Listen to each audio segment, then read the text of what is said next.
Ang batang si Baji ay ang prinsipe ng Boss Kingdom, na minamaliit at tinatawanan dahil hindi siya makapagsalita at makarinig.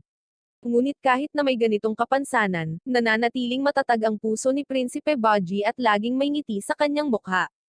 Kahit na siya ay ipinanganak ng mga higanteng magulang, siya, sa kabalintunaan, ay nananatiling pinakamaliit na sinilang sa kaharian ng boss, na siyang pangunahing dahilan para siya ay pagtawanan ng buong kaharian. Isang araw, nagpasya siyang mamasyal sa labas ng kaharian, kung saan nakasalubong niya ang isang anino na pinangalanang Kiga. Sa simula ay sinubukan ni Kiga na pagnakawan ng prinsipe, ngunit sa lalong madaling panahon na pagtanto niya na si Baji ay hindi nakakarinig or nakakapagsalita. Gayunpaman, pareho silang nakapagtatag ng paraan ng komunikasyon, kung saan pinapanood ni Baji ang mga galaw ng bibig ni Kiga, at naiintindihan lang ni Kiga ang mga angle ni Baji. Dahil wala siyang maibibigay na pera, inutusan siya ni Kiga na alisin ang mamahaling damit at ibigay sa kanya. Sa halip na matroma sa pagnanakaw na ito, si Baji ay may maliwanag na ngiti sa kanyang mukha habang inaalis niya ang kanyang mga damit, gaya ng sinabi sa kanya. Kusang loob niyang ginagawa ito dahil itinuturing niyang bagong kaibigan si Kiga, sa gitna ng lahat ng iba na napapansin lamang ang kanyang mga pagkukulang. Bago siya umalis, sinabihan siya ni Kiga na bumalik sa susunod na araw at magdala ng mas mamahaling damit para sa kanya, na sinang-ayunan naman ni Baji. Sa pag-alis, naglalakad siya pauwi sa liwasang bayan sa kanyang damit na panloob na nagiging sanhi lamang na pagtawanan siya ng mga karaniwang tao sa kanya at tinitingnan siya bilang isang mas malaking kalokohan kaysa dati. Sa mga susunod na araw, regular na bumabalik si Baji upang bisitahin si Kiga at kusang ibinibigay ang kanyang mga damit sa kanya sa bawat pagkakataon. Pagkatapos ng mga regular na pagbisitang ito mula kay Baji, dahan-daang nagsimulang maging malapit si Kiga sa kanya, at maaaring sabihin ng isa na itinuturing niya na siyang kaibigan. Isang araw, pagkatapos ng isang pagbisita, nagpasya si Kiga na sundan si Baji pabalik sa kanyang kaharian upang makita kung ano ang kanyang buhay doon.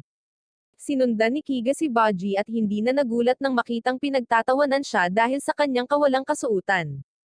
Pagkatapos ay sinundan niya siya pabalik sa palasyo, kung saan nakasalubong niya ang reyna, na talagang asar sa katotohanan na sinisiraan niya ang pangalan ng kanilang pamilya sa pamamagitan ng paglalakad sa kaharian ng walang damit. Si Baji ang unang prinsipe, ibig sabihin ay magiging hari na siya balang araw, ngunit iba ang iniisip ng kanyang ina at sinabing mas karapat-dapat maging hari ang kanyang nakababatang kapatid na si Dansen dahil wala siyang kapansanan, at hindi rin kumikilos ng kalokohan. Si Baji ngayon ay may malungkot na hitsura sa kanyang mukha habang siya ay naglalakad pabalik sa kanyang silid, ngunit bago siya makarating doon, siya ay hinarang ng isang gwardya na nagpaalam sa kanya na ang hari ay gustong makipag-usap sa kanya. Kaya, bago siya pumunta upang makita ang hari, pumunta si Baji sa kanyang silid upang magsuot ng damit. Patuloy na sinusundan siya ni Kiga, at nakita siyang napaluha dahil sa lahat ng panlalait at pangungot siya na ibinabato sa kanya. Umupo si Kiga sa sulok upang saksihan ito, at nagsimulang maawa sa kanya dahil alam niyang bahagyang kasalanan niya ito.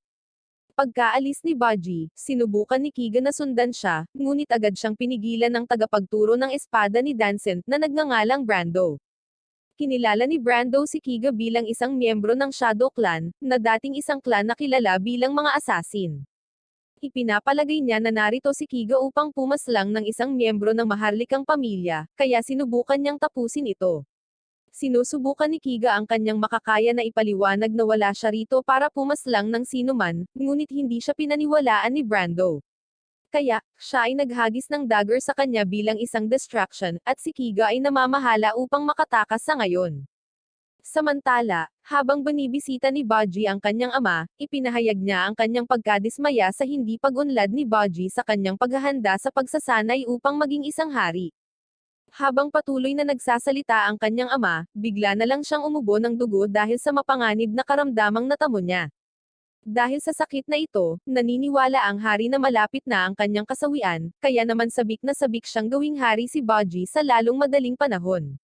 Matapos itong sabihin, inutusan niya ang pinakamahusay na tagapagturo ng swordsman ng kaharian, na nagngangalang Dranreb na gawin ang kanyang makakaya upang turuan si Baji kung paano maging isang wastong swordsman. Mamaya sa hapong iyon, si Baji ay nakitang nagsasanay sa kanyang espada kasama si Dranreb, ngunit dahil sa kanyang kakulangan ng enerhiya at tamang anyo, ang tutor ay hindi nag-iisip na siya ay magiging sapat na mahusay.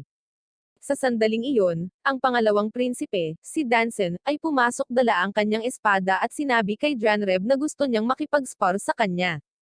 Bagamat napabalitang natalo ni Dansen ang nangungunang kapitan sa isang sparring match, iniisip pa rin ni Janreb na medyo nagiging mayabang si Dansen sa kanyang sarili.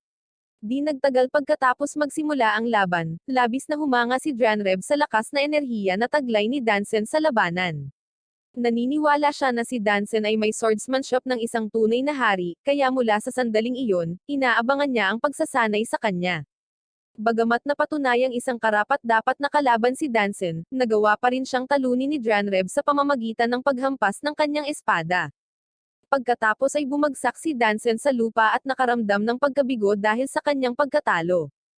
Samantala, pinapanood ni Baji ang buong labanan na ito at ayaw niyang maiwan, kaya hinamon niya si Dansen sa isang tunggalian para ipakita sa kanya kung sino ang boss.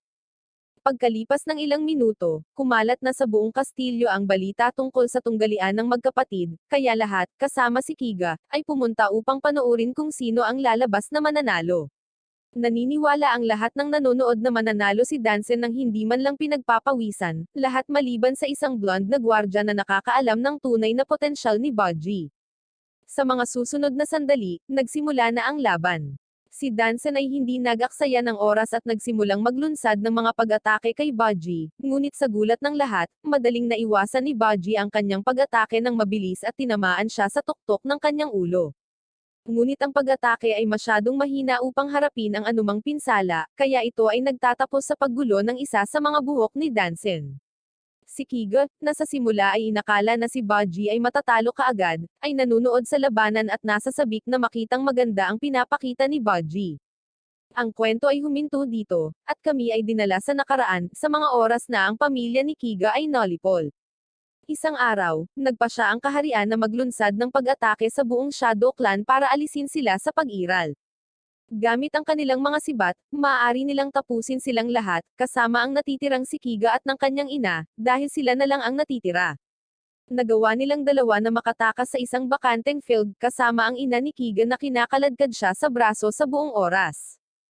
Hanggang sa isang tiyak na punto, masasabi ng kanyang ina na sa kalaunan ay maaabutan sila ng mga kabalyero, kaya pinaalis niya si Kiga ng mag-isa, na nagpapahintulot sa kanya na makalabas doon ng ligtas. Di nagtagal, dumating ang mga kabalyero, tulad ng kanyang hinulaan, at nauwi sa pagpaslang sa kanya. Samantalang si Kiga naman ay mabilis na tumakbo palayo na may luha sa mga mata dahil nahiwalay na siya sa kanyang ina. Pagkatapos nito, narating ng mga sundalo si Kiga, ngunit iniligtas siya ng isang ama at ng kanyang anak na babae, na itinago siya sa kanyang stuffed toy na hayop. Dumating ang lahat ng mga kabalyero pagkaalis nila, at ipinaalam sa kanya ng mag-ama na wala na silang maibibigay pang tulong kaysa rito, kaya ididirekta na lang nila siya sa malapit na kaharian, kung saan sa tingin nila ay mas ligtas siya. Sa pag-abot sa kaharian, ang mga bagay-bagay ay patuloy na humihirap para sa kanya na wala siyang magagawa kundi ang magnakaw ng pagkain sa isang tindera ng prutas, ngunit siya ay nahuli sa proseso, kaya siya ay pinahirapan at itinapon sa eskinita na parang isang basura. Habang siya ay nakaupo sa eskinita, naghihintay ng gutom na kasawian, isang lalaki ang lumapit sa eskinita at nag-aalok sa kanya ng ilan sa kanyang mga pagkain, na kinain ni Kiga sa loob ng ilang segundo. Pagkatapos ay dinala niya si Kiga sa kanyang tahanan, at tinatrato siya bilang isang alipin kapalit ng ilang tirang pagkain. Sa kabila nito, trinatrato siya ni Kiga bilang isang ama sa kanyang buhay dahil wala na siyang ibang pamilya. Pagkatapos, isang gabi, ang mga kabalyero ay pumasok sa bahay upang hanapin si Kiga, dahil ang taong kumuha sa kanya ay nagtip sa kanila sa kanyang kinaroroonan kapalit ng pera. Sa kabutihang palad para kay Kiga, madali siyang nakatakas sa mga kabalyero sa pamamagitan ng paggamit ng mga anino sa kanyang kalamangan. Kinabukasan, kumatok siya sa pinto at sinabihang umalis na doon dahil ayaw na ng lalaki na makipag-ugnayan kay Kiga. Kalaunan ng gabing iyon, ang lalaki ay inatake hanggang sa masawi sa isang bar, na labis na ikinalungkot ni Kiga ng matuklasan, sa kabila ng hindi magandang pagtrato sa kanya.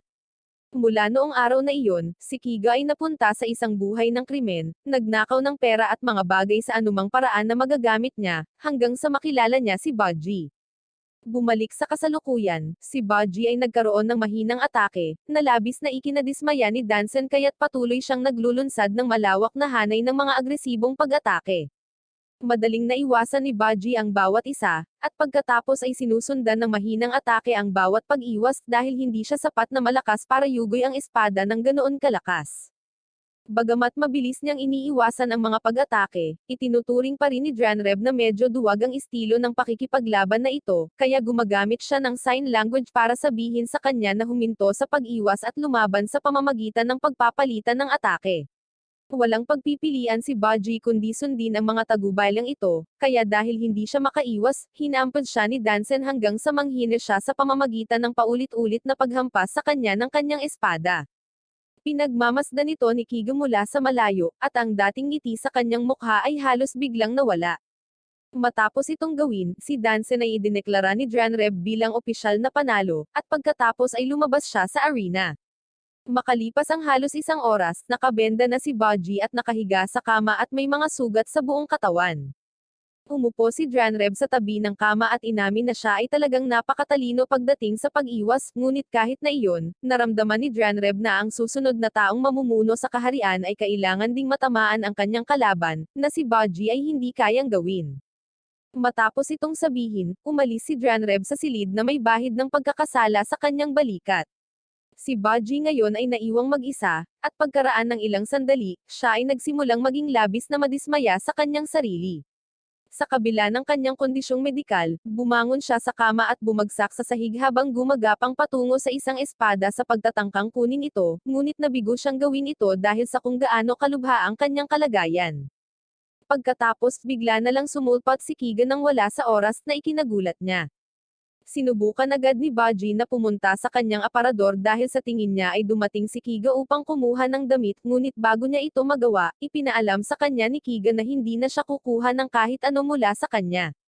Sinabi rin niya na buo ang suporta niya kay Baji, at naniniwala siyang balang araw ay magiging pinakamahusay na hari kailanman. Narinig ito ni Baji at nagsimulang lumuha sa tuwa dahil ngayon lang niya nakilala ang unang taong naniwala sa kanya. Makalipas ang ilang oras, habang natutulog si Baji, nananatili si Kiga sa ilalim ng kanyang kama hanggang sa mapansin niya ang kanyang ina na tahimik na naglalakad papunta sa silid. Sa una, sa tingin niya ay narito siya para saktan pa siya, ngunit sa kanyang pagtataka, ginagamit lang niya ang kanyang mahika para pagalingin ang kanyang mga sugat, na nagpapanumbalik sa kanya sa dati niyang sarili. Kinaumagahan, nasawi ang hari sa isang natural na kasawian, at ang buong pamilya ay nalungkot nang marinig ang balitang ito. Matapos ipahayag ang kanilang damdamin, nagtipon sila sa paligid upang marinig ang mga detalye ng kanyang kalooban habang ito ay binabasa.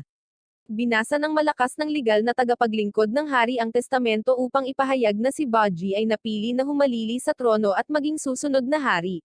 Naiinis si Dansen sa sandaling marinig niya ito dahil palaging sinasabi sa kanya na siya ang magtatagumpay sa trono kaysa kay Baji.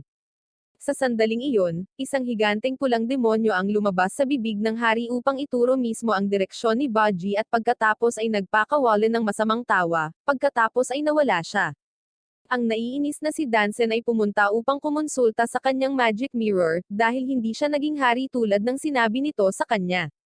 Lumiwanag ang magic mirror at ipinapalagay ang kanyang mukha, habang tinitiyak si Dansen na siya ang magiging hari. Ang koronasyon ay ginaganap sa susunod na araw, at si Baji ay nakaupo sa trono, handa ng manampa. Gayunpaman, inanunsyo ni Dranreb si Dansen bilang bagong hari sa halip na si Baji. Ang desisyong ito ay pinagdesisyonan ng reyna, na nagpasya na ay overrule ang kalooban ng hari dahil hindi niya akalain na magiging hari si Baji. Samantala, si Kiga ay nakuha ni Brando at inilagay sa isang underground na piitan.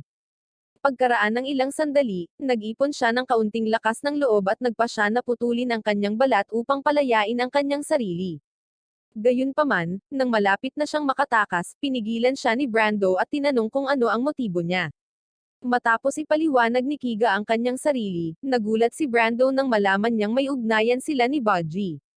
Nang hapon ding iyon, pumunta si Brando kay Baji at sinabi sa kanya na ang kanyang kaibigan, si Kiga, ay naglakbay ng mahabang panahon, na nangangahulugang hindi na niya ito makikitang muli.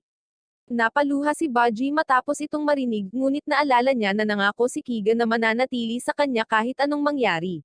Dahil dito naghinala si Baji kung nagsasabi ba ng totoo si Brando, kaya mabilis siyang tumakbo para makakuha ng sagot.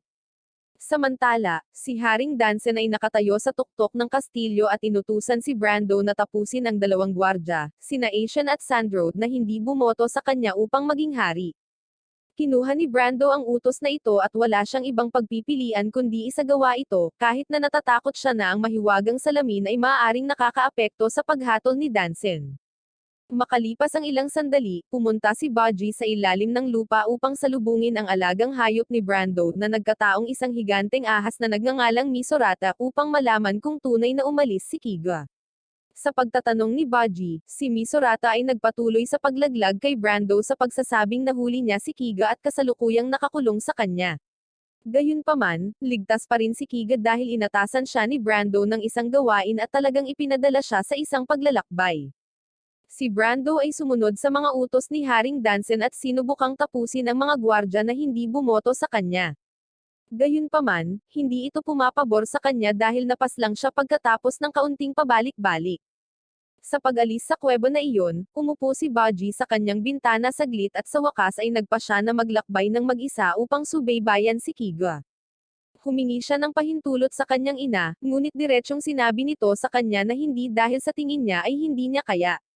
Nagpa siya pa rin si Baji na sumalungat sa kagustuhan ng kanyang ina, sa pamamagitan ng pag-iimpake ng kanyang mga bag upang pumunta sa kanyang paglalakbay. Itinatali niya ang ilang bedsheet at ginamit niya ang mga iyon bilang lubad para makababa siya. Habang siya ay bumababa, ang kanyang ina ay pumasok sa kanyang silid at laking gulat niya nang makita ito. Binuhat ng bodyguard ng Reyna si Baji sa pamamagitan ng paghila ng lubad ngunit natanggal ang tali, at siya ay nahulog. Ngayon, dahil sa mahinang kalamnan ni Baji, hindi na siya makahawak sa dingding, kaya dumiretso na lang siya sa lupa, na nakikita ng kanyang ina at labis na nag-aalala na halos tumalon ito sa bintana kasama niya. Pagkatapos ay bumaba siya, at nag-beast mode habang ginagamit ang kanyang sustenance magic para pagalingin si Baji sa lahat ng kanyang mga pasa at sugat. Pagkagising ni Baji, sinubukan niyang sampelan siya ngunit hindi niya magawa dahil nawalan siya ng malay. Mamaya sa gabing iyon, nagising siya at ginugugol ang natitirang bahagi ng gabing gising na iniisip ang paglalakbay ni Baji. Kinaumagahan, pumunta siya sa kanyang silid at pinahintulutan siyang pumunta sa paglalakbay na ito, ngunit kasama lamang ang swordsman na sina Dranreb at Hikiro, isang sundalo na nakakaintindi ng sign language. Nang gabing iyon, nakikipag-usap si Haring Dansen sa kanyang mahiwagang salamin, na nagsabi sa kanya na si Prinsipe Baji ay isang mapanganib na puwersa na balang araw ay maaaring magamit upang magdulot ng kaguluhan sa loob ng kaharian, at tungkulin niya bilang hari na pigilan ang gayong kaguluhan na mangyari sa kaharian sa hinaharap. Dahil dito, naglabas siya ng utos na tapusin ang kanyang kapatid na si Baji sa sandaling siya ay makita. Ang aide na hukom mula sa rangkang ng Kings ay nagpakita ng gabiring iyon sa pagpanaw ng dating King Boss. Ito ay pinaniniwalaan na siya ay narito upang magtalaga ng isang bagong ranggo. Pinayuhan siya ng magic mirror na kumuha ng lakas mula sa nasawi na katawan ng kanyang ama upang makakuha ng mas mahusay na ranggo, ngunit hindi ito sinusuportahan ni Dansen dahil gusto niyang ilagay ang kanyang paghahari sa kanyang sariling potensyal.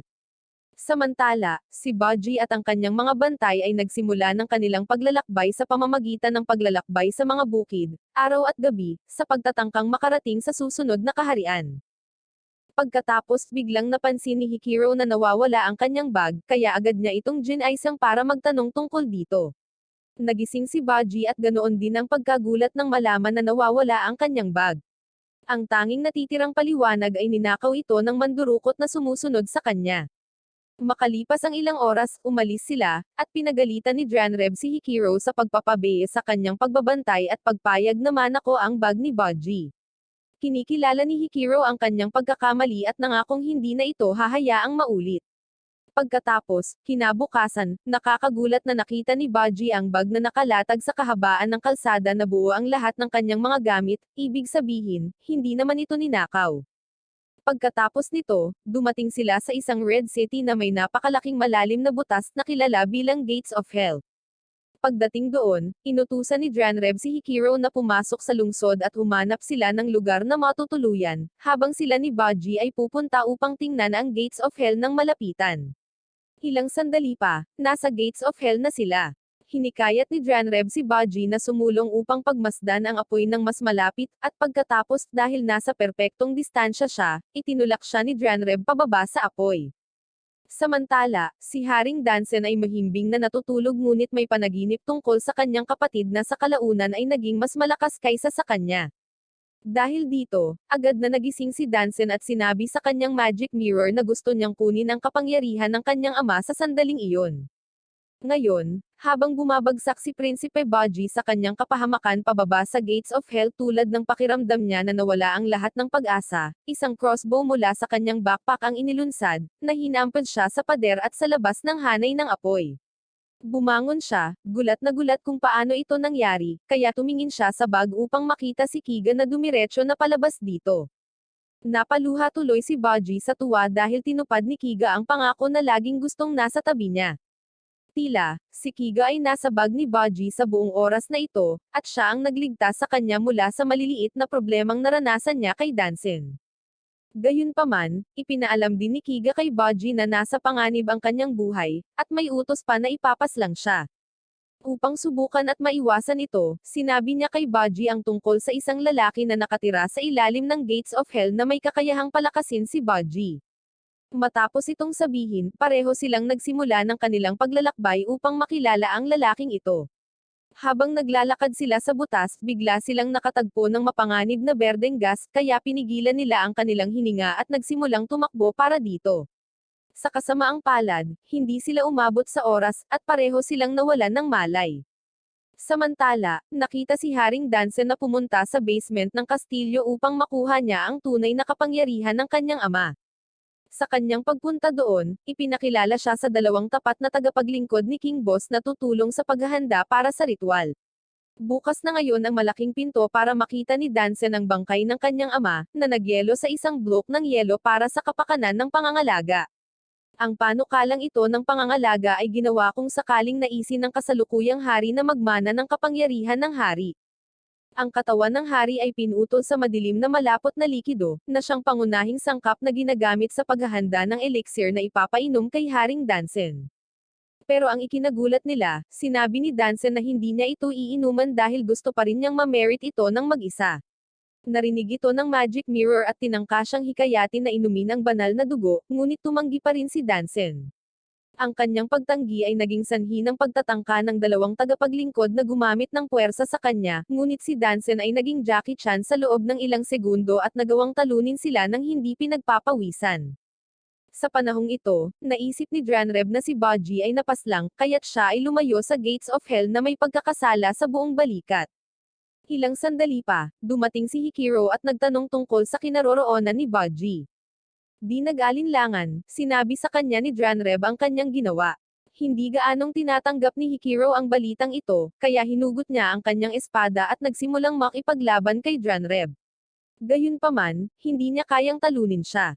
Habang nakahiga si Hikiro sa lupa, naalala niya ang isang mahalagang alaala ni Baji, na tumutulong sa kanya na mabawi ang kanyang lakas at ipagpatuloy ang kanyang pakikipaglaban kay Janreb. Sa panahon ng labanan, hinihiwa niya ang kalahati ng kamay ni Janreb, ngunit bago pa niya ito tuluyang magawa, nawala ng malay si Hikiro. Pagkatapos nito, ganap na hiniwa ni Janreb ang kanyang kamay. Sabay-sabay, si Kiga at Baji ay sinundo ng ilang lalaking nakasakay sa kabayo at dinala sa harap ng isang hari, na kinilala si Baji bilang anak ni King Boss.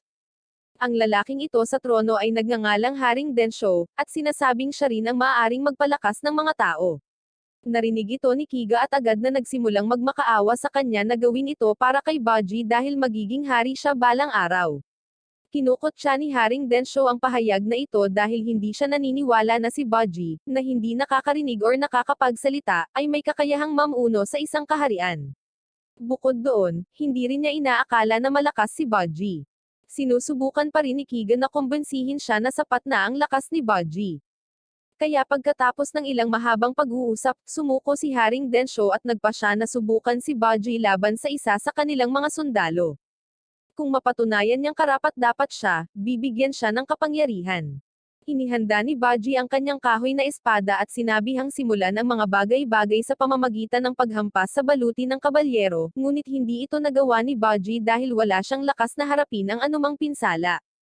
Nang malapit nang sumuko si Haring Densho sa kanila, binanggit ni Kiga na magaling si Baji sa pag-iwas kaya dapat niyang gamitin iyon upang suriin siya sa halip.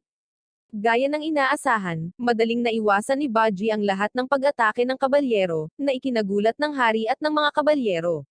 Sa parehong oras, tuwang-tuwa naman si Kiga dito kaya naman siya ay nag-cheer habang patuloy na umiiwas si Baji. Pagkatapos na gawin ito, sinabi pa rin ng hari na hindi niya siya matutulungan dahil lang sa hindi niya iniisip na ang pag-iwas ng mag-isa ay magiging wastong estilo ng pakikipaglaban, at dahil din kay Baji na kulang sa pangunahing kakayahan sa pag-atake ng opensa. Sinusubukan ni Kiga ang kanyang makakaya na magmakaawa sa hari, ngunit tumanggi pa rin siya. Ngunit bago sila umalis, naglabas si Kiga ng isang sulat ng rekomendasyon na inisyo kay Baji kanina. Binasa ni Haring Densho ang liham na ito sa loob ng ilang segundo at pagkatapos ay pinunit ito, habang hinihiling sa mga gwardya na itapon sila doon. Bago sila umalis, nakuha ng isa sa mga bantay ang kanilang atensyon upang sabihin na ang lalaking hinahanap nila ay hindi si Haring Densho kundi ang kanyang nakababatang kapatid na nagngangalang Desero, na kilala na may kakayahang gumawa ng mga tao na makapangyarihan. Pagkatapos sabihin ito ng kabalyero, iniabot niya kay Kiga ang sulat ng rekomendasyon na napunit dahil pakiramdam niya ay maaaring magamit ito. Sa gitna ng lahat ng ito, naguguluhan si Kiga kung bakit lumabas ang guard para sabihin sa kanila ang lahat ng ito. Kaya't sinabi niya sa kanila na ginagawa niya ito dahil gusto niyang makita kung paano lumakas si Prinsipe Baji, at dahil na rin sa naaawa siya sa kanila. Ngayon, sa kastilyo, naglalakad si Apero sa basement kung saan ginaganap ang ritual at malamig na tinitigan si Haring Dansen, na labis na nabigla nang makita siya. Naalala ni Apero na pinadala niya si Brando noon para tapusin siya, kaya ang katotohanang buhay pa si Apero ay nangangahulugan lamang na pinaslang na si Brando. Sumugod si Apero kay Dansen na may intensyong pumaslang, at bago niya ito mapaslang, narinig niya ang isang pamilyar na boses na nag-utos sa kanya na huminto, na nagmumula sa magic mirror. Ang nasa salamin ay isang babae na nagngangalang Miranda, na isang taong matagal nang ipinakilala ni King Boss kay Apero at nanumpa ng kanyang katapatan. Lumuhad si Apero sa kanyang harapan, at ipinaliwanag na tinangka niyang tapusin si Haring Dansen dahil kalooban ng Haring Boss na gawing hari si Baji. Sinabi sa kanya ni Miranda na kalimutan ang tungkol doon at ngayon ay tumutok sa paggawa kay Dansen bilang hari sa halip, pagkatapos ay pinunan niya ito sa mga detalye ng kanyang plano. Ngayong nakayuko si Apero, sinusubukan ni Dansen na tapusin siya, ngunit nakiusap si Miranda sa kanya na huwag, dahil siya ay nasa kanilang panig. Kaya, pagkatapos marinig ito, ibinaba ni Dansen ang sandata. Pagkatapos, biglang bumangon si Apero at sinuntok si Dansen sa tiyan, dahilan para mawalan siya ng malay. Habang si Dansen ay walang malay, dinala nila siya pabalik sa silid ng ritual upang panasan ang banal na dugo pabalik sa kalis at ipainom sa kanya. Ang ekspresyon ng mukha ni Apero ay nagpapahiwatig na hindi siya sang-ayon sa ideyang ito, ngunit wala siyang pagpipilian kundi sundin ito. Samantala, sa wakas ay nahanap na ni Kiga at Baji ang bahay ni Desero. Kumatok siya sa pinto, at si Desero mismo ang nagbukas nito, na isang blonde na lalaking may napakagandang pilikmata. Lumuhad si Desero, at binasa ang sulat ng rekomendasyon para matuklasan na si Baji talaga ang anak ni King Boss. Gayun din, ang katotohanan na binigyan siya ni Brando ng isang sulat ng rekomendasyon ay maaaring mga hulugan lamang na mayroon siyang malaking talento.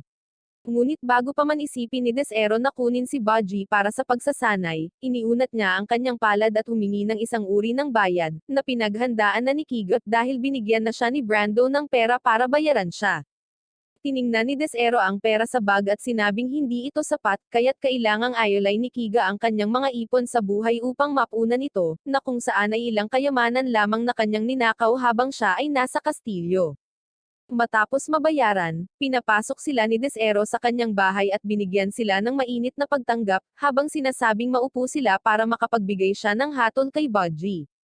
Si Desero ay may kakayahang makita ang mga bagay na hindi nakikita ng isang regular na tao, kaya hinawakan niya ang kanyang mga kamay at ginamit ang kanyang kakayahan upang hatulan na si Baji ay walang pisikal na lakas na humantong sa kanyang konklusyon na kahit gaano kahirap magsanay si Baji, hinding-hindi siya magiging malakas.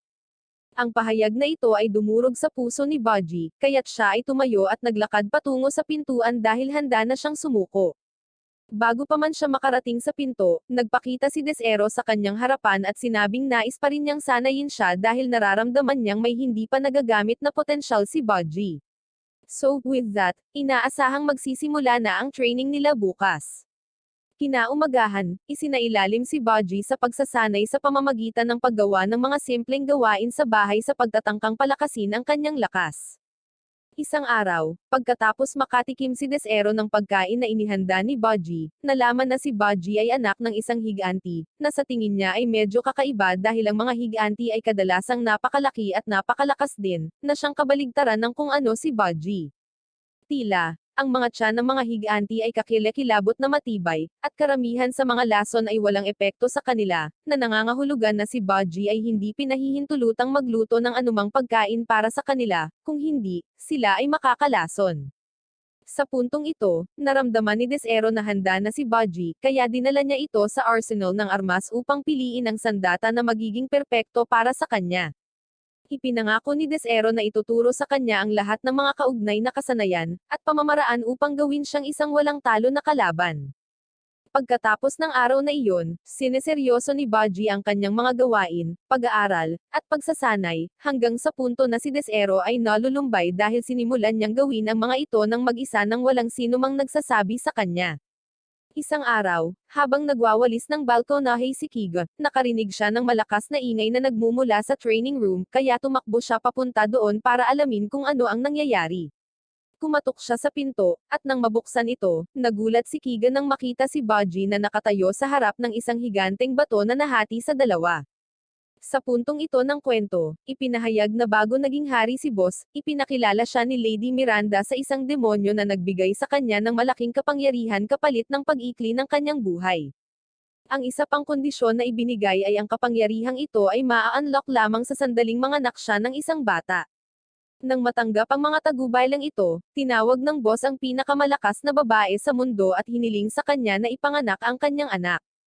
Kaya, makalipas ang ilang buwan, habang si Boss ay nasa bingit ng kasawian sa isang digmaan, bigla siyang nakakuha ng malakas na kapangyarihan, na nagpapahiwatig na ang kanyang anak ay kakapanganak pa lang. Sa bagong lakas na ito, madali niyang nasupil ang kanyang mga kaaway gamit ang kanyang sandata. Pagkatapos nito, pinuntahan niya si Budgie, ang kanyang bagong silang na sanggol, na napakaliit na nakakagulat dahil anak siya ng dalawang higanti. Sa kasalukuyang panahon, ang ritual na isinagawa kay Dansen ang naging dahilan upang mabuhay muli si Boss at pumalit sa kanyang katawan. Habang nakaupo ngayon si Boss sa kanyang trono, tinanong niya si Miranda kung sino ang kasalukuyang pinakamalakas na tao sa mundo. Nagulat siya na hindi siya iyon, kundi si Budgie. Nakita ito ni Boss at ngumisi habang sinasabing mukhang kawili-wili ito. Pagkatapos nito, iminungkahi ni Miranda na mas mabuti kung ang kanyang asawa, si Reyna Helen, ay tatapusin. Samantala, bumalik si Hikiro sa kastilyo dahil sa puntong ito, iniisip niyang nasawi na si Budgie, kaya naparito siya upang ibalita ito kay Queen Helen. Noong gabi bago makarating doon, binalaan siya ni Dranreb na huwag gawin ito dahil malamang natatapusin siya ng Reyna dahil sa pagpayag na mangyari ito. Ngunit pinatunayan lamang ni Hikiro na matigas ang ulo niya at sinabi na dapat siyang mag-ulat pabalik sa maharlikang pamilya. Gaya ng hula ni Dranreb nang marinig ito ng Reyna nagpasya siya na tapusin si Hikiro. Kaya, kinaumagahan, si Hikiro ay itinali at tinipon ng isang malaking hanay ng mga gwardya na handang pumaslang sa kanya. Ngunit, sa kabila ng pagbabala sa kanya tungkol dito sa nakaraang gabi, pumunta pa rin doon si Dranreb para iligtas siya. Kaya, itinaas niya ang kanyang hood at kumilos. Ginagamit niya ang kanyang sandata upang salakayin ang mga kabalyero at nagbigay ng pagkakataong pakawalan si Hikiro, ngunit ang kanyang plano ng pagtakas ay naputol nang magpakita si King Boss sa kanyang harapan. Masasabi ni Dranreb na hindi na ito si Dansen dahil may kakaiba sa kanyang aura. Pareho silang nagsimulang makipaglaban, ngunit madaling nadaig siya ni Boss, pagkatapos ay tinanggal niya ang maskara, at nabunyag ang pagkakakilanlan ni Dranreb. Pagkatapos ay ipinaalam ni Boss sa kanilang lahat na si Budgie ay hindi nasawi, ngunit sa halip ay sumasailalim sa matinding pagsasanay sa underworld. Gayunpaman, nagpa siya si King Boss na huwag tapusin si Dranreb, kaya lumapit siya sa kanya at binigyan siya ng isang gawain habang bumubulong siya sa kanyang tainga. Dahil alam na ngayon na si Budgie ay nagsasanay sa underworld, binigyan ni Boss ng tagubilin si Dranreb na sirain ito. Dahil nawalan ng kamay si Dranreb, hiniling niya kay Hikiro na samahan siya at sinabi rin na tuturuan niya siya ng sining ng espada upang pareho silang mapapakinabangan. Ngayon ay nasa underworld, si Kiga ay abala sa pagwawalis ng mga dahon sa harapan, ngunit sa sandaling iyon, lumabas si Desero mula sa pagsasanay kasama si Baji upang ipahayag na si Baji ay ganap na nakabisado ang mga sining ni Desero. Kasabay nito, ipinahayag ni King Boss kay Queen Helen na kinuha niya ang katawan ni Dansen nang hindi nalalaman kung ano ang nangyari sa kanya.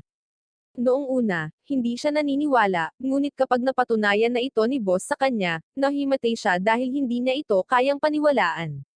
Kalaunan ng gabing iyon, nakita si Queen Helen na nananaginip ng masama tungkol sa kanyang anak na si Dansen. Kasabay nito, inayos ni King Boss ang 3 leon na halimaw para tapusin si Helen, kaya nagsimula silang lumapit sa kanyang kwarto sa hating gabi upang tapusin ang trabaho. Ang bodyguard ni Helen, na nagngangalang Bogard, ay nagbabantay sa kanya sa kanyang pagtulog. Nararamdaman niyang may papalapit na panganib, kaya pumunta siya sa pasilyo upang makita ang 3 leon na halimaw na naririto para pumaslang sa kanya. Bago umalis, inutusan niya ang kasambahay na huwag hayaang umalis si Helen sa silid na iyon sa anumang pagkakataon, dahil alam niyang magiging napakahirap ang labanang ito. Di nagtagal, nagsimula ang labanan, at ganap na nakakasabay si Bogard sa kanyang sarili laban sa mga leon, na nagbibigay ng kaunting pakiramdam kung gaano siya kalakas. Sa isang tiyak na punto, ang mga leon ay nakakakuha ng isang matagumpay na atake sa pamamagitan ng pagkagat sa kanya, ngunit sa kabutihang palad para kay Bogard, ito ay tila hindi magkakaroon ng anumang epekto dahil mayroon na siyang suot ng baluti na inihanda sa ilalim niya. Sa mga huling yugto, nagpa siya si Bogard na magseryoso, kaya nag-Super Saiyan siya at nagsimulang harapin ang pinsalang mas matindi kaysa dati. Gayunpaman, ang kanyang adrenaline rush ay naputol kapag siya ay na-atake ng mga leon, na nagiging sanhi ng kanyang pagdugo ng napakalaking dami ng dugo. Ngunit sa kabila nito, nagagamit pa rin niya ang kanyang huling bit ng lakas para maitama ang mga pangwakas na atake sa mga halimaw. Makalipas ang ilang oras, nagising siya sa kama na naroon ang Reyna na gumaganap bilang kanyang tagapag-alaga.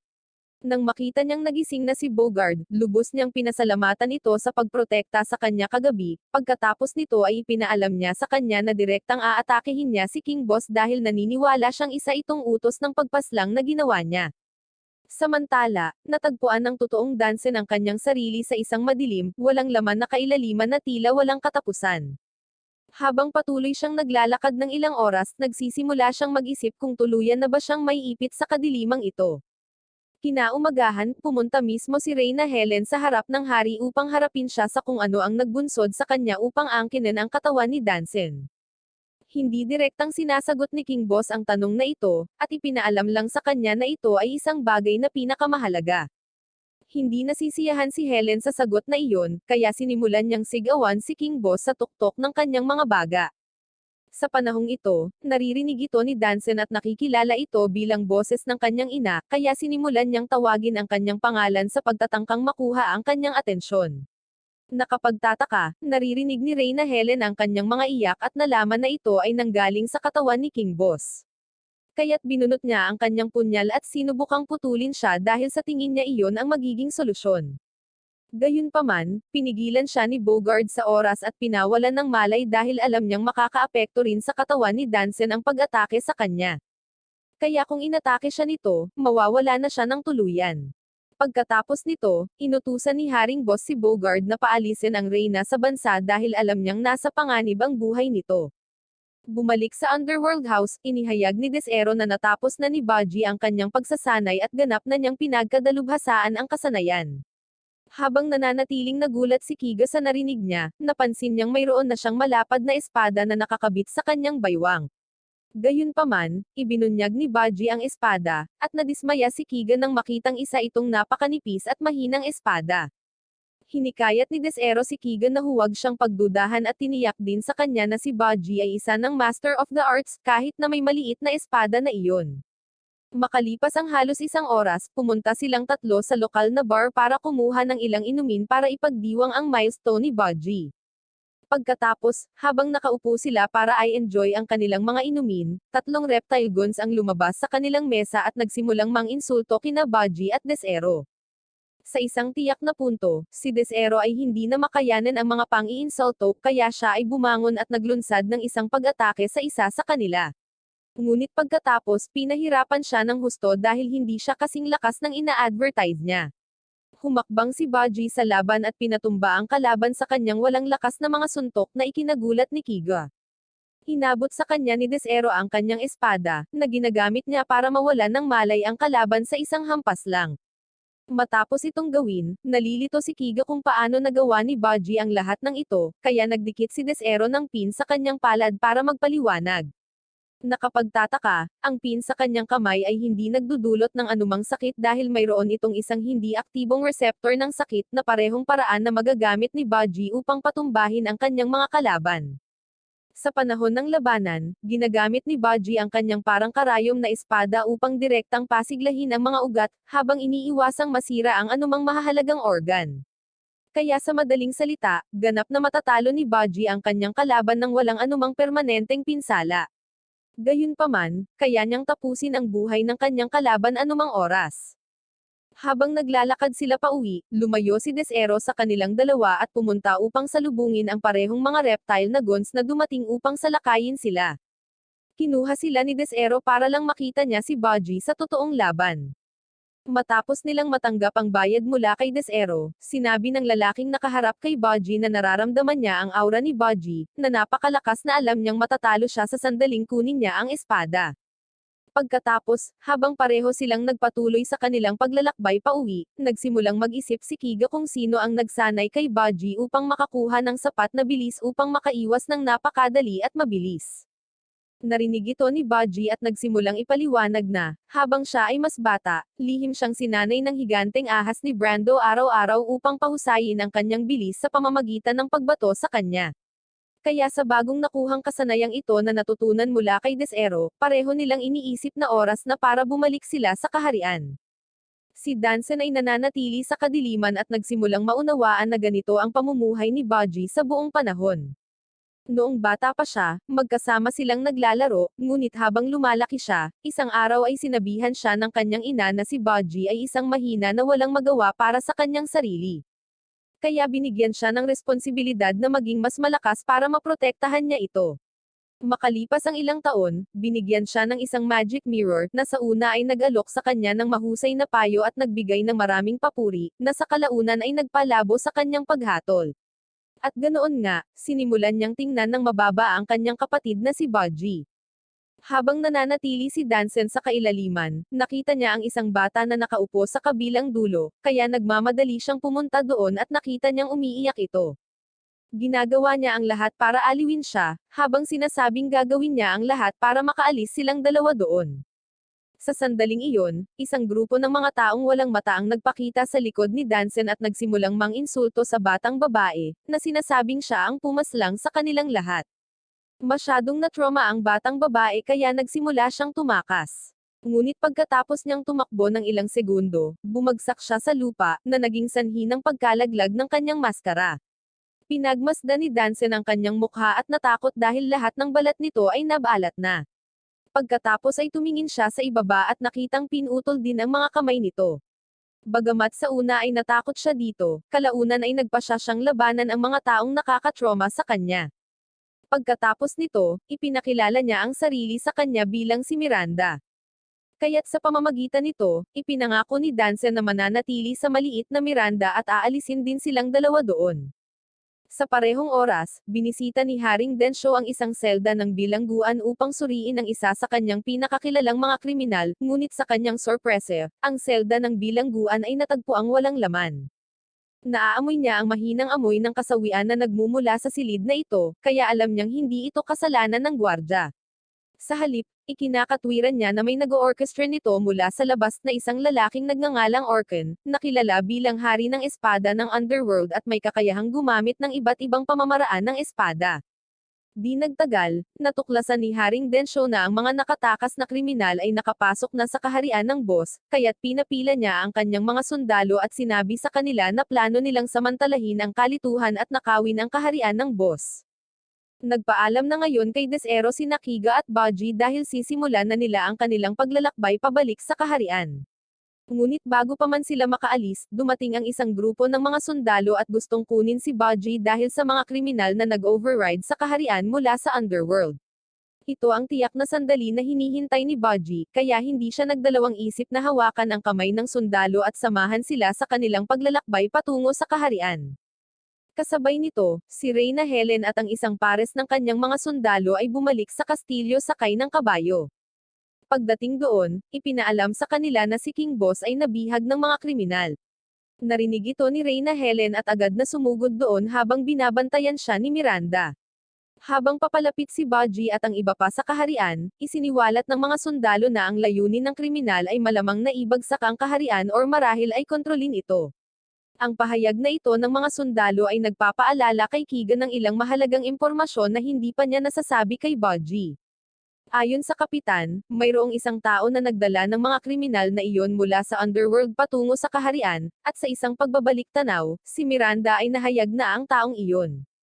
Sa araw na iyon, pagkatapos niyang palayain ang mga ito sa kanilang mga selda, ang mga kriminal ay nag-usisa kung ano ang layunin nito, ngunit sinabi lamang ni Miranda sa kanila na malaya silang gawin ang anumang naisin nila, ito man ay pag-atake sa bayan or sakupin ang buong kaharian.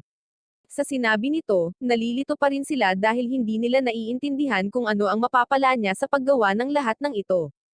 Ang mga kriminal na ito ay individual na tinatawag na Zaki, Gigan, Kinbo, Orkan, Blocky, at Redford. Pagkatapos, habang payapang inihatid sila palabas, lumabas si Blocky at Red nang wala sa oras at agad na pinaslang ang dalawang escort.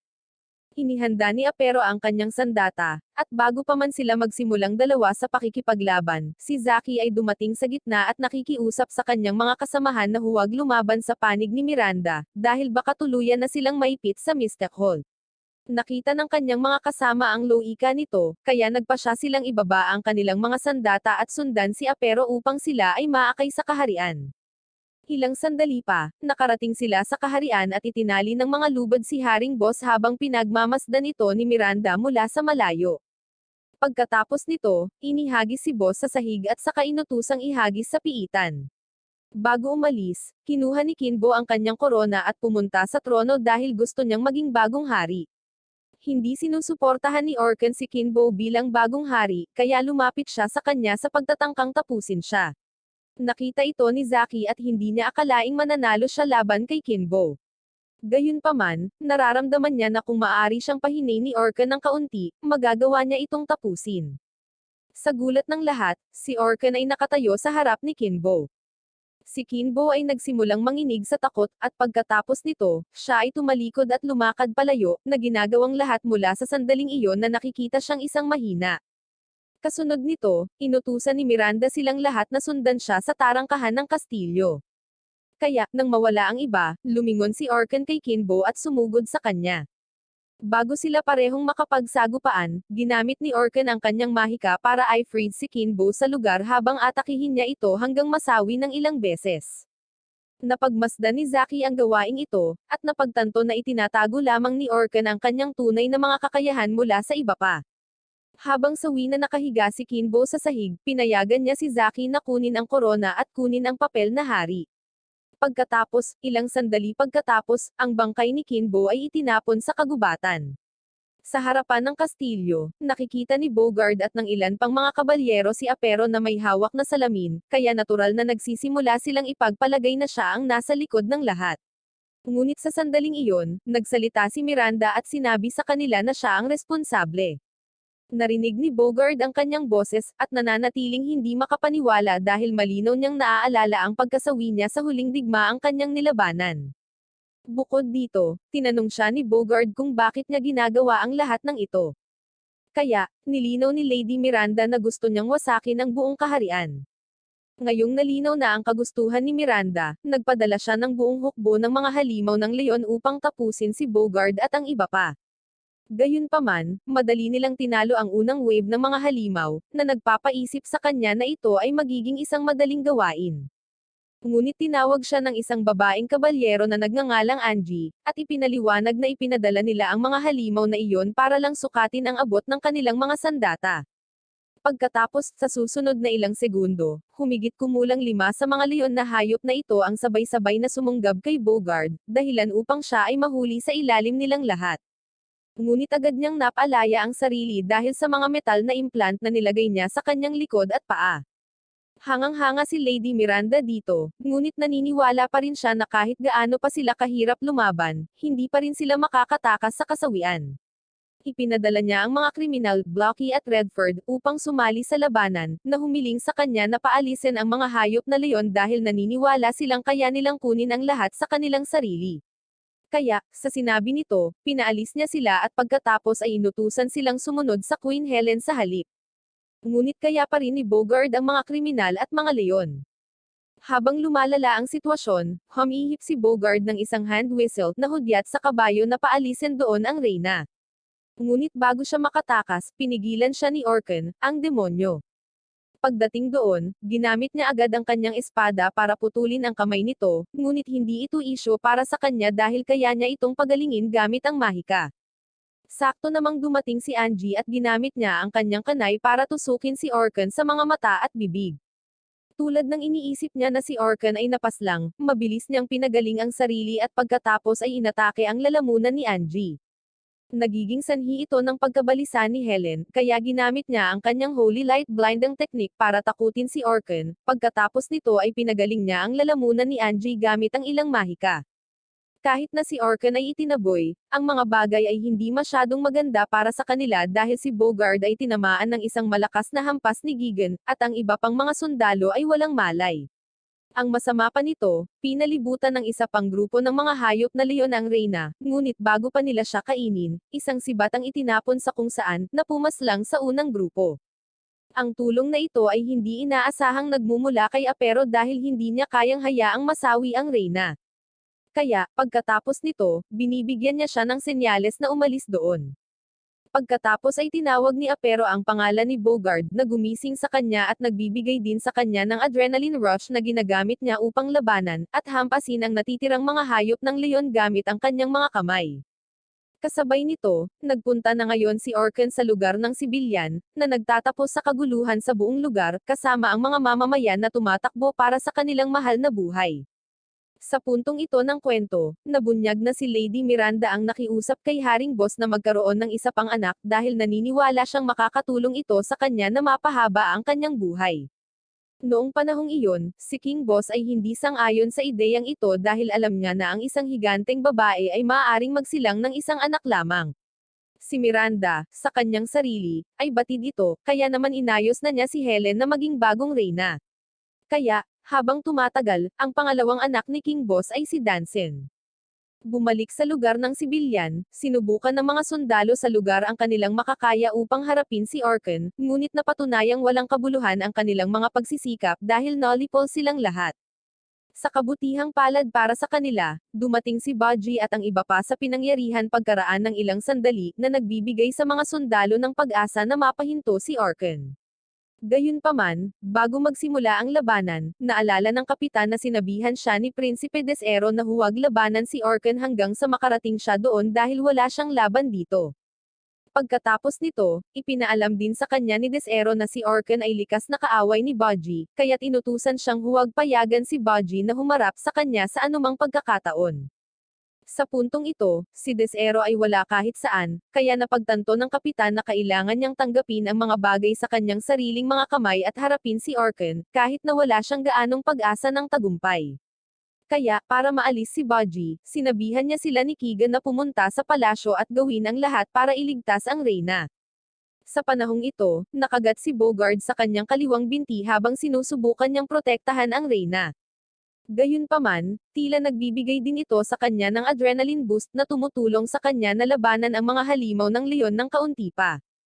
Hindi nagtagal bago siya matalo ng mga halimaw, kaya nang maramdaman niyang malapit na ang wakas, hinimok niya ang reyna na umalis doon upang matiyak ang kanyang kaligtasan.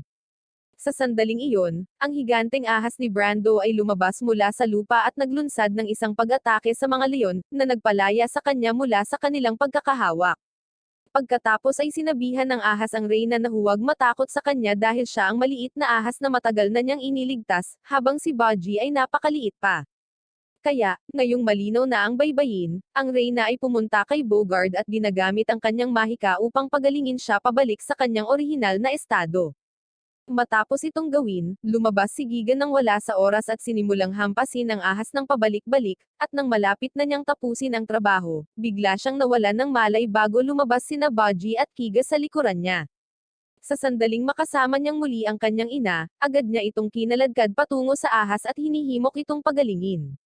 Gayunpaman, nagamit na niya ang lahat ng kanyang magic potion, kaya wala siyang lakas para magpagaling. Inayos na ito ni Kigok kaya naglabas siya ng bote ng potion na ininom ni Helen upang lubos niyang mapagaling ang ahas.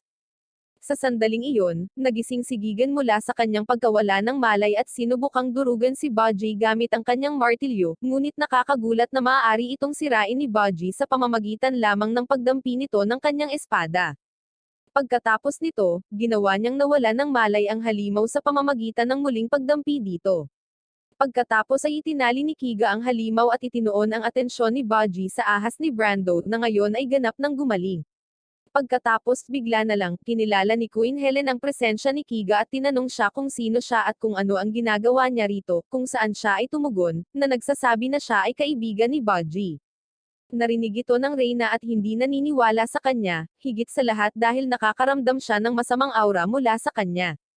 Ngunit sa kabila nito, hinihimok pa rin niya itong Ipangako ang kanyang katapatan kay Baji sa diwa na itataya nito ang kanyang buhay para protektahan siya.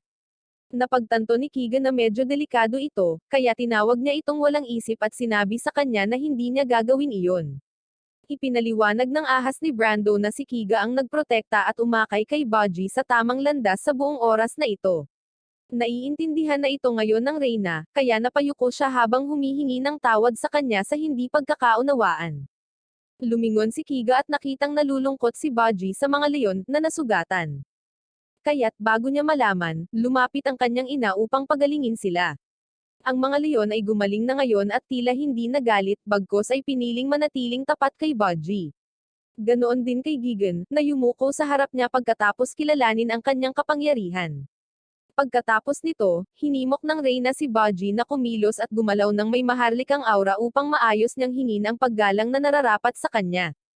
Bumalik sa lugar ng sibilyan, malapit nang mag-round out si Orkan kasama ang mga sundalo hanggang sa tamaan siya ng ilang banal na kidlat na naging dahilan upang siya ay matamba. Ang kidlat na ito ay nagpapakita na orkestra ni Prinsipe Desero, na nakikitang nagtatago sa eskinita.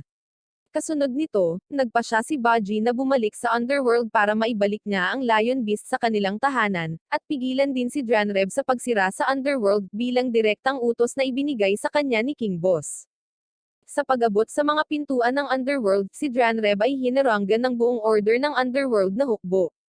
Nakapagtataka, lubusan nilang hindi pinansin si Dranreb at nilagpasan siya dahil inutusan silang pumunta muna sa hari, at pagkatapos ay maghintay ng karagdagang tagubilin.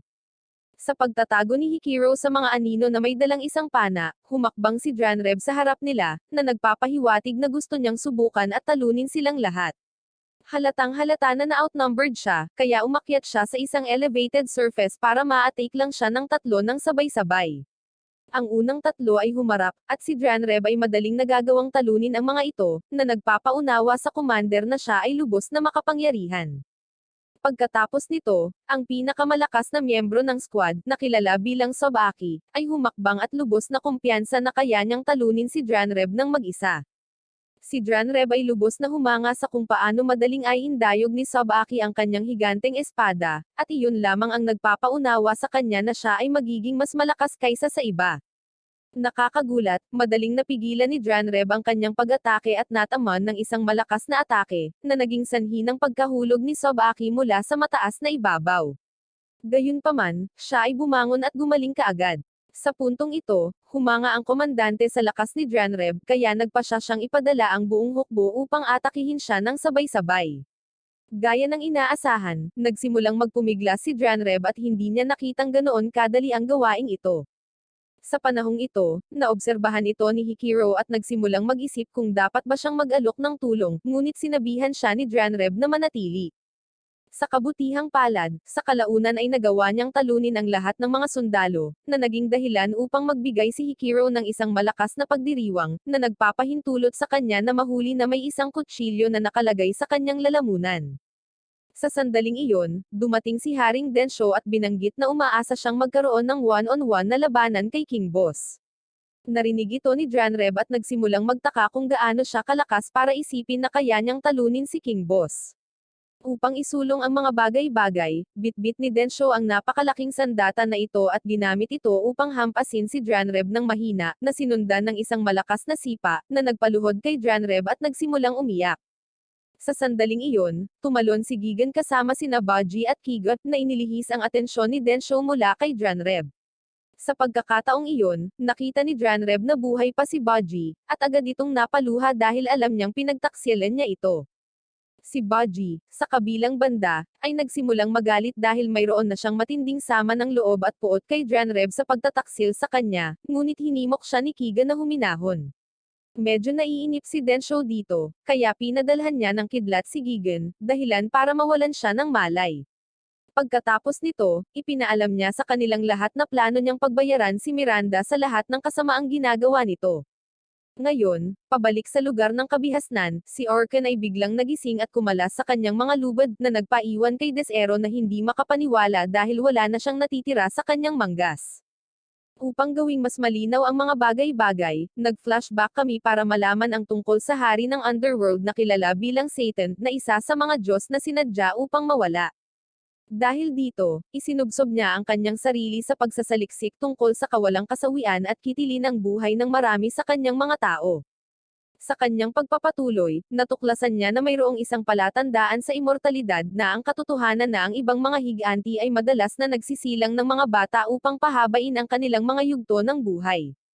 Kaya, para gawin din ito ni Satan, nagkaroon siya ng asawa at nauwi sa 3 anak. Ang pinakamatanda ay pinangalan ng Densho, na nagmana ng higit sa tao na kapangyarihan ng kanyang ama. Ang pangalawang anak ay si Desero, na hindi nakakuha ng anumang kapangyarihan. Sa wakas, ang ikatlong anak ay pinangalan ng Orkan. Sa kalaunan, ang masamang Diyos na si Satan ay nagawang talunin ng kanyang 3 anak. Ngunit pagkatapos noong si Orkan ay naging 25 taong gulang, ang kapangyarihan ng immortalidad ay nagpakita sa loob niya. Dahil doon, hindi nagtagal bago naging masama si Orkan, kaya walang choice si Densho kundi ikulong siya sa kulungan ng underworld. Pagkatapos, isang araw, habang kumakain siya ng daga, nagpakita si Miranda sa kanyang silid at itinakas siya. Bumalik sa kasalukuyang araw, nagkamalay na si Orkan, kaya kinuha niya ang kanyang espada at hindi inatake si Desero, bagkus ay nagmamadaling bumalik sa kastilyo. Magkasabay na dumating sina Baji at Kiga sa kastilyo, at nakita si Apero na nakahiga sa sahig na walang malay. Dahil hindi nila alam na tinutulungan niya si Miranda, tinulungan nila itong tumayo at nagsimulang magtanong tungkol sa kanyang kalagayan. Ipinaliwanag ni Apero sa kanila ang lahat tungkol sa muling pagkabuhay ni Haring Boss, pagkatapos ay sinabihan niya silang dalawa na umalis kaagad sa kastilyo dahil sa tingin niya ay hindi ito ligtas. Ngunit kaagad pagkatapos nito, naramdaman ni Apero ang bagong aura ni Baji at masasabing mas lumakas siya, kaya pinayuhan niya itong pumunta sa alinmang landas na pinaniniwalaan niya. Samantala, sa wakas ay nakarating na sina Janreb at Hikiro sa gateway sa underworld, kaya tinupad nila ang kanilang pangako kay Haring Boss sa pamamagitan ng pagsunog nito at pagkatapos ay nagmadaling bumalik upang tulungan si Prinsipe Baji. Sa panahong ito, nabihag ng kriminal na si Zaki si Miranda kasama sina Blocky at Redford sa tabi niya, habang nagbabanta siya na sasaktan siya. Sa sandaling iyon, nagpakita si Orkan nang wala sa oras at mukhang nasa ilalim ng kontrol ni Miranda, kaya inutusan niya itong salakayin siya, ngunit ang mga kriminal na sina Redford at Blocky ay naroon upang ipagtanggol siya. Habang tumatakbo si Zaki, napigilan siya ni Baji. Inamin ni Zaki kung gaano kalakas si Baji, kaya nagsimula siyang magmakaawa sa kanya na huwag siyang saktan. Nagbibigay ito sa kanya ng isang perpektong pagkakataon upang tamaan si Baji ng palihim na pag-atake, sa pamamagitan ng pag-spray sa kanya ng ilang nakal-alasong gas. Gayunpaman, ang laso na ito ay tila walang epekto sa kanya dahil siya ay anak ng Giants. Kaya, sa pamamagitan nito, tinalo ni Baji si Redford at nagpapatuloy upang itali siya. Sa sandaling iyon, nagpakita si Orkan nang wala sa oras at nagbigay ng hamon kay Baji. Gayunpaman, ito mismo ang sinusubukang pigilan ni Desero dahil naniniwala siya na hinding-hindi matatalo ni Budgie si Orkan at maaaring mapaslang pa ang sarili. Magsisimula ang labanan, at bagamat maaaring harangan at sirain ni Budgie ang kanyang mga pag-atake, hindi niya magawang mapunta ang anumang nakakasakit na pag-atake dahil walang kasawian si Orkan. Nakikita ito ni Miranda, kaya hindi inaasahang tinulungan niya si Budgie sa pamamagitan ng pagsasabi kay Keegan na wala ng pag-asa si Budgie na matalo si Orkan, at mas mabuti kung atras ito. Narinig ito ni Kiga at agad itong ipinaalam kay Budgie, na hindi nag-aaksaya ng oras sa pag-akyat sa pader at pag-alis doon. Ngayong wala na si Budgie, itinoon ni Orkan ang kanyang atensyon kay Zaki at tinangka siyang tapusin, ngunit si Budgie ay nagpakita sa harap ni Zaki upang protektahan siya. Dumating si Queen Helen at ang iba pa sa damuhan, kung saan nakita nila si Apero na walang magawa na nakahiga sa sahig. Naramdaman ni Apero na malapit na ang kanyang wakas, kaya nagsimula siyang umiyak habang sinasabi niya kay Bogard na gawin ang lahat para protektahan si Budgie dahil siya ang huling pag-asa na mayroon ang buong kaharian. Ang Reyna ay hindi papayag na panoorin lang siyang masawi, kaya agad niyang ginamit ang kanyang mahika upang pagalingin siya, pagkatapos ay inutusan niya siya at ang iba pa na pumunta at tulungan si Budgie. Samantala, sa mga piitan, nakaupo si King Boss sa isang meditation pose habang isinasalaysay niya ang kwento kung paano niya nakilala si Miranda kay Brando. Ang Homie Kingdom ay isang lugar kung saan natututo ang mga tao kung paano gamitin ang parehong magic na ginamit ng mga Diyos. Noong panahong iyon, sunod-sunod na namamahala ang mga Diyos, at inalipin sila. Ang ama ni Miranda ay isang pambihirang wizard, at isang araw ay nag-away sila ni King Boss hanggang kasawian, at napaslang niya ito. Si Haring Boss mismo ay nasugatan ng husto, ngunit ginamit ng ina ni Miranda ang kanyang mahika upang iligtas siya. Dahil dito, nagkaroon ng utang na loob sa kanya si King Boss at nagpasya pa siyang manatili sa baryo para panoorin ang paglaki ni Miranda. Sa paglipas ng panahon, tumindi ang pakikipaglaban sa mga Diyos, at nauwi siya sa pakikipaglaban sa kanila. Dahil sa kanya, nagkaroon ng sunod-sunod na tagumpay ang Homie Kingdom, ngunit alam niya na kung matatalo sila ng isang beses, babagsak sila ng tuluyan. Sa paglipas ng panahon, nagpasya ang Homie Kingdom na makipagsanib puwersa sa Yakuza Kingdom kung saan sila ni Miranda ay nilaipat na ngayon upang manirahan. Sa paglipas ng mga taon, nagsimulang umunlad ang kaharian ng Yakuza at nauwi sa pagtataksil sa kaharian ng Homie, dahil itinuring nilang ang lahat ng kabaitan at mabuting pakikitungo na ipinakita nila ay tanda ng kahinaan. Pagkatapos isang araw, ang ina ni Miranda ay binisita ng isang grupo ng mga tao na pumasok sa kanyang bahay upang atakihin siya at pagnakawan ang lahat ng kanyang mga ari-arian, na sa huli ay iniwan si Miranda sa mga kamay ng masasamang tao ng Homie. Ngayon, pabalik sa kasalukuyan, si Budgie ay nahihirapang talunin si Orkan, at bago siya mapaslang, dumating si Despo at naghagis ng isang lightning rod, na dapat ay umakit ng kidlat upang tamaan si Orkan. Ngunit ang nakakagulat, maaaring iwasan ito ni Orkan. Ang kidlat ay pagkatapos ay tumama sa pangalawang pagkakataon, at namamahala upang kumonekta sa katawan ni Orkan, ngunit siya ay nagsasagawa ng charge palayo sa kanyang puso, kaya wala itong epekto sa kanya. Sa puntong ito, wala nang ibang trick si Desero, kaya kinukonsidera na niya ang kanyang sarili bilang isang walang magagawa. Kaya, nang wala na si Desero sa labanan, kinuha ni Budgie ang kanyang espada at nagsimulang umatake, ngunit gaya ng inaasahan, hindi siya sapat na malakas para madaig siya. Kung paanong si Budgie ay ilang segundo mula sa kasawian, nabuksan ni Kiga ang kanyang lihim na kakayahan at ginamit ang kanyang malawak na bahagi ng katawan upang balutin si Orkan. Nakita ni Miranda ang ginawa ni Kiga at itinuring niya itong isang kawalang-isip na hakbang, dahil madaling makaalis si Orkan sa katawan ni Kiga. Kaya, nang wala ng haadlang, pumunta si Orkan kay Budgie at tinusok siya mismo sa katawan. Matapos mangyari ito, ang lahat ay nananatiling lubos na hindi naniniwala. Para sa ilang kadahilanan, nagpasya si Miranda na tumulong, kaya tinataglay niya ang isa sa mga bangkay at ginamit ang kanyang mahika upang simulan ang proseso ng pagpapagaling kay Kiga. Sina Budgie at Desero ay dinala na ngayon sa isang random na nagyayelong tundra, na una nilang ipinapalagay na langit ngunit kalaunan ay tumingin sa ibaba upang makita si Kiga na tumatawag sa kanyang yumaong ina. Si Kiga at ang kanyang ina ay pinaghiwalay ng isang maliit na ilog, at ipinahayag na hindi na muling mabubuhay si Kiga kung siya ay ganap na tatawid. Kaya naman, dahil dito, sinubukan ni Desero at Baji na kunin ang kanyang atensyon sa pamamagitan ng pagsigaw ng kanyang pangalan sa tuktok ng kanilang mga baga, ngunit ang kanilang mga pagsisikap ay tila walang kabuluhan habang ang ina ni Kiga ay patuloy na tumatawag sa kanya. Biglang naalala ni Kiga ang lahat ng kanyang pinagdaanan kasama si Baji, pagkatapos ay nagpakita si Miranda sa kanyang likuran at ipinaalam sa kanya na hindi na siya muling mabubuhay kung tatawid siya sa ilog. Napagtanto ni Kiga na kailangan niyang tumalikod at tulungan si Baji. Pagkatapos ay sinabi niya sa kanyang ina na mayroon pa siyang hindi natapos na gawain, pagkatapos ay ang kanyang bangka ay hinayla pabalik ni Miranda. Ang mabuting gawa na ito na ginawa ni Miranda ay nagiging sanhi ng maliit na bersyon ng kanyang sarili kasama si Dansen upang mabawi ang kanyang mukha at mga paa, pagkatapos ay nawala siya, na iniwan si Dansen na mas bigo kaysa dati dahil siya ay nag-iisa ngayon. Bumalik sa totoong mundo, sinubukan ng ahas na labanan si Orkan, ngunit hindi siya match para sa kanya. Kaya, bago siya mapaslang, nagpakita si Brando at diretsyong hiniwa ang katawan ni Orkan. Nang makitang siya ay immortal, ang katawan ni Orkan ay mabilis na nagkabit muli, pagkatapos ay napagtanto ni Brando na ang pinakamagandang hakbang ay ang ikulong siya dahil hindi siya maaaring tapusin. Binuhat ni Hikiro si Baji at tinawag ang Reyna para pagalingin niya ito, ngunit sa kasamaang palad, wala na siyang lakas para magpagaling.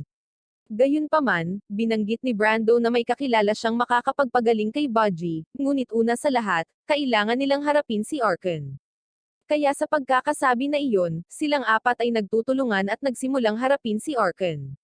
Mukhang nagiging pabor sa kanila ang mga bagay sa loob ng ilang sandali, ngunit nagsimulang bumaba kapag ginamit ni Orkan ang kanyang mahika upang i-freeze ang mga ito sa kanilang lugar na naging dahilan upang mapaluhod sila. Sa kabutihang palad para sa kanila, nariyan si Apero upang bigyan sila ng motivation speech ni Renden. Kaya, kasama niyan, handa na sila para sa round 2 na magsisimula. Bumalik sa nagyayelong tundra na ito, kaharap na ngayon ni Miranda ang biolohikal na ina ni Baji, na matagal na niyang pinaslang sa digmaan. Sa kanyang pag-uusap, nalaman na bago siya nasawi sa digmaan noon, nakipagdeal siya sa demonyo para bigyan siya ng pangalawang pagkakataon sa buhay. Ipinagkaloob ng demonyo ang hiling ngunit nagbigay ng kondisyon na mananatili siyang nakakulong sa salamin sa panahong ito, at uubusin din niya ang kanyang kaluluwa kapag siya ay muling masawi. Muli, sinisikap ng nanay ni Baji na ipaalam sa kanya ang lahat ng kasamaan na ginagawa niya. Hanggang sa ipaalam niya sa kanya na wala siyang hinanakit kahit na siya ang pumaslang sa kanya. Nandoon din ang ina ni Miranda, kaya ginagawa niya ang lahat para payuhan siya na itigil na ang kasamaang ito bago pa umabot sa puntong hindi niya makontrol. Gayunpaman, hindi nakikinig si Miranda sa kanila at naniniwala pa rin sa kanyang pananaw na magiging masaya kasama si King Boss magpakailanman. Kaya't pagkatapos nito, ang kanyang bug zone ng damdamin ay naging dahilan upang siya at ang iba pa ay bumalik sa lupain ng mga buhay. Doon, bagamat nabuhay muli sina Baji at Desero, natusok sila ni Orkan, kaya lahat sila ay nakahiga sa sahig na puno ng dugo. Gayunpaman, pinagaling ni Miranda si Kiga noong nakaraan, kaya siya ang kanilang huling pag-asa. Pagkatapos ay ipinaalam sa kanya ni Desero na ang kapitan na lamang ang natitira na may mga kakayahan sa pagpapagaling. Sa kasamaang palad, hinarap siya ni Orkan at inatake ang kapitan, na hindi niya kayang pagalingin ang mga ito. Tulad ng lahat ng pag-asa ay tila nawala, si King Boss ay nagpakita ng wala saan, na inalis ang atensyon ni Orkan mula kay Kiga. Sa una, ginagamit ni King Boss ang kanyang higanteng baton upang salakayin silang lahat, kahit na ang kanilang mga nasugatan na katawan, ngunit sa kalaunan ay hindi inaasahang ginamit ang magic na minana mula kay Queen Helen, na nagpapagaling upang pagalingin silang lahat ng sabay-sabay. Ang proseso ng pagpapagaling na ito ay tila nagkaroon ng malaking pinsala sa hari, na naging dahilan upang magamit niya ang wala pang kalahati ng kanyang tunay na kapangyarihan. Ngunit kahit na ganoon, madaling napabagsak ni King Boss si Orkan ng paulit-ulit sa lupa. Gayunpaman, patuloy niyang binubuo ang kanyang katawan, kaya nagpa siya si King Boss na durugan siya ng isa pang beses at isiksik siya sa isang maliit na bowl ang metal, pagkatapos ay ikukulong niya siya sa isang higanteng bato kung saan siya ay tatatakan magpakailanman. Pagkatapos ay lumingon si King Boss sa kanilang lahat na may masamang tingin, na nagpapahiwatig na wala siya sa kanilang panig. Nakapagtataka, hindi agad sila inatake ni King Boss bagkos ay dinadala niya ang kanyang higanteng club at nilagpasan sila para makipagkita kay Miranda. Napaluhod si Boss at ipinaalam sa kanya na lumabas lang siya dahil narinig niya ang tinig ng paghihirap nito. Pagkatapos ng munting pag-uusap na pinagsaluhan nila, sa wakas ay ipinaalam ni King Boss kay Miranda na aalisin niya ang sakit at pagdurusa na lagi niyang nararanasan, sa pamamagitan ng paglikha ng isang kaharian na pareho silang mabubuhay ng mapayapa. Pagkatapos itong sabihin, siya ay naglalakad pabalik sa larangan ng digmaan na may hawak na kahoy na pamalo. Si King Boss ay nakatayo sa di kalayuan at iniindayog ang kanyang club sa kanilang lahat, habang binibigyan sila ng pagpipilian kung manunumpa ng kanilang katapatan sa kanya or masasawi sa pamamagitan ng kanyang kamay. Narinig ito ni Budgie, at nagsimulang mag-flashback dahil hindi siya makapaniwala na ang sarili niyang ama ay handang tapusin siya ng walang pag-aalinlangan. Nagpa siya si Budgie na labanan si Haring Boss hanggang sa kanyang huling hininga. Pagkatapos nito, humarap si Kiga upang samahan siya, at ang iba pa sa kanila ay sumusunod upang suportahan siya. Ngunit bago simulan ng sino man sa kanila ang kanilang pag-atake, nakuha ni Desero ang kanilang atensyon at sinabi sa kanila na masasawi na lang sila sa wala dahil si Budgie lamang ang may tsansa na talunin si King Boss. Ngunit kahit na ito ay sinabi, si Dranreb ay nagkasala pa rin sa pagtataksil kay Budgie, kaya't dinampot pa rin niya ang kanyang espada at tumakbo patungo kay King Boss na may layuning pumaslang. Halata kay Desero na tatapusin lang si Dranreb, kaya sinenyasan niya si Budgie, na ginamit ang kanyang talem sa espada para ma-stun si Dranreb, dahilan para matamba ito sa sahig. Pagkatapos ay lumakad si Budgie sa kanya, at nagsimula ang labanan sa pagitan nila ng kanyang ama. Bago napunta sa kanyang ama ang kanyang unang welga, sinimula ni Budgie na tingnan si King Boss sa kaharian ng ganap kung saan siya ay bumalik sa kanyang higanteng sarili, at nananatili si Budgie sa kanyang maliit na tangkad. Nakakagulat, kaya niyang iwasan ang lahat ng mabibigat na pag-atake ni King Boss, habang unti-unting nagdudulot ng pinsala sa mismong pamalo. Ito ay tumatagal ng ilang sandali hanggang sa matalo ni Budgie si King Boss sa pamamagitan ng pagsira sa kanyang sandata. Pinagmamasdan ito ng lahat at nagsimulang maiyak dahil ipinagmamalaki nila kung paano lumakas si Budgie. Kaya't pagkatapos ng tagumpay na ito, kinikilalang espada ng isang hari ang espada ni Budgie. Bago masawi si King Boss, ginamit niya ang huling bahagi ng kanyang lakas upang gumapang papunta kay Miranda upang subukang tapusin siya, ngunit dumating si Budgie sa tamang oras at nagawang pigilan siya. Gayunpaman, kahit na iniligtas ni Budgie ang buhay ni Miranda, hiniling pa rin niya kay Budgie na tapusin siya at ipinahayag din na ang pagpaslang sa kanya ay magbabalik kay Dansen sa kanyang katawan ng ligtas. Kaya't nang marinig ito, ginamit ni Budgie ang kanyang espada upang basagin ang salamin ni Miranda, na naging dahilan upang ang kaluluwa niya at ni King Boss ay nagsimulang lumipad patungo sa langit. Sa sandaling iyon, nagpakita ang demonyo at narito upang ubusin ang kaluluwa ni Miranda, gaya ng napagkasunduan nilang dalawa. Nang makita ang demonyong ito, sinubukan ng kapitan na tapusin ito, ngunit hindi niya ito maabot, kaya't nilamon ng demonyo ang kaluluwa ni Miranda habang lumulutang si King Boss sa langit. Nilamon na ngayon ng demonyo si Miranda, kaya natagpuan niya ang kanyang sarili sa isang pula, inabando ng kaparangan kung saan nakita niya ang isang demonyo na paulit-ulit nang umunguya sa kanilang mga kaluluwa. Ang lugar na ito kung saan natagpuan niya ang kanyang sarili ay kilala bilang ang lupain ng walang katapusang paakit at pagdurusa. Ngayon, bago makalaya si Dansen mula sa madilim na kailaliman, nais ni King Boss na ipakita sa kanya ang ilan sa mga alaala nila ni Miranda. Ang mga alaalang ito na ipinakita ay nagpapakita na ang hindi magagapi na lakas ni King Boss ay hindi natural, ngunit ito ay isang hiling na ipinagkaloob sa kanya ng demonyo, na may resulta na ang kanyang susunod na ipanganak na anak ay magiging isang ganap na mahina. Nakikita ito ni Dansen at ngayon ay nauunawaan niya na ito ang dahilan kung bakit noong una ay napakapayat at mahina si Budgie.